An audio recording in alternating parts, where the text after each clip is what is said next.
Dixéronme se facía monólogos ou contaba historias. Historia teña abondo, monólogo non fago, pero o que si sei facer é un mono, logo. Bueno, é igual. O que vou falar un pouco sobre coches eléctricos, porque a min se algo me saca o sono é a base de cotización que debe ter o paisano que lle cambia os capes aos coches eléctricos. Porque ese paisano ou paisana de verdad que debiu nacer cunha estrella no cu, porque vai a maravilla de choio, se o pensas ben debe ser casi igual ao que lle cambia o aceite ou os radiadores tamén aos coches eléctricos.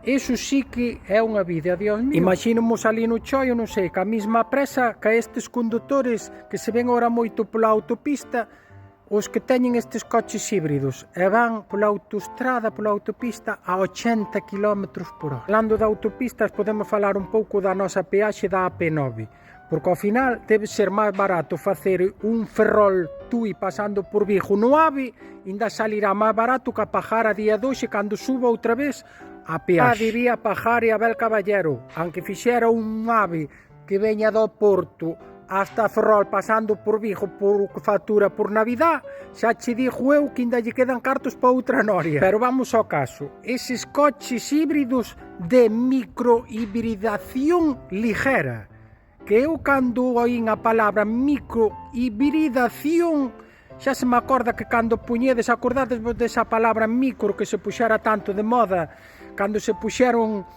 nos atributos masculinos a palabra micro antes do resto. Porque é hasta cariñoso, non?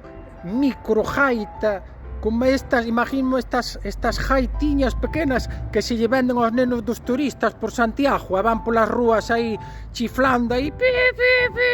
Pois a microhibridación esa, como se diga, ten que ser algo parecido, non? Un motor térmico de gasolina, se cadra botada a gasolina nun low cost, e despois un motoriño pequeno con 12 ou 14 elfos, así enganchados nunha cadena pedaleando.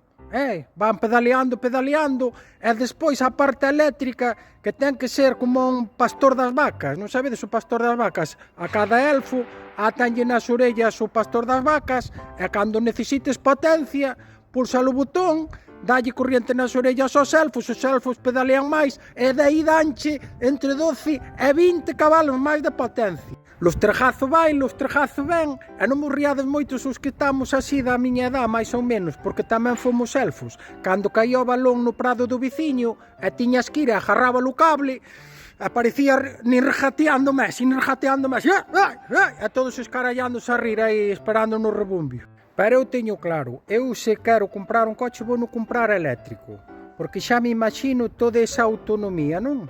E despois 40 grados no verán, cara a Málaga, aire acondicionado, maletas, a familia, o rapaz horneando tal, subindo Piedrafita, e diste, é que non vai chegar nin a Ponferrada. Porque aí é cando te das conta realmente que as matemáticas si che van salvar a vida ou non, porque falo números e non che salen, e se non vai vir un tipo con unha furgoneta, con un generador a enchufarche ali 2 horas para cargarche 10 km. Aí non te das conta desa matemática, xa o dicía o profesor, Que aparte a min eso nunca me vai pasar, porque eu teño un truco que ninguén case sabe.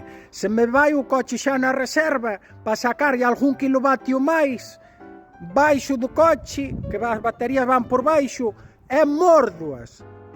Metolle os dentes, por qué? Porque así lle fajo os mandos da pila da televisión e sempre traballa. Vos, cando acabedes as pilas do manda non vaya, colledes, sacades a tapa, mordedelas un pouco, colócalas outra vez e davo xusto para apagar a televisión cando vai empezar o luar.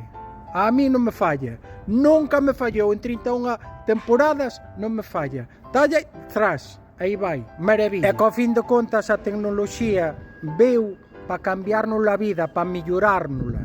E se non, preguntádelle ao tipo que lle cambia os escapes aos coches eléctricos ou radiadores. É o que hai.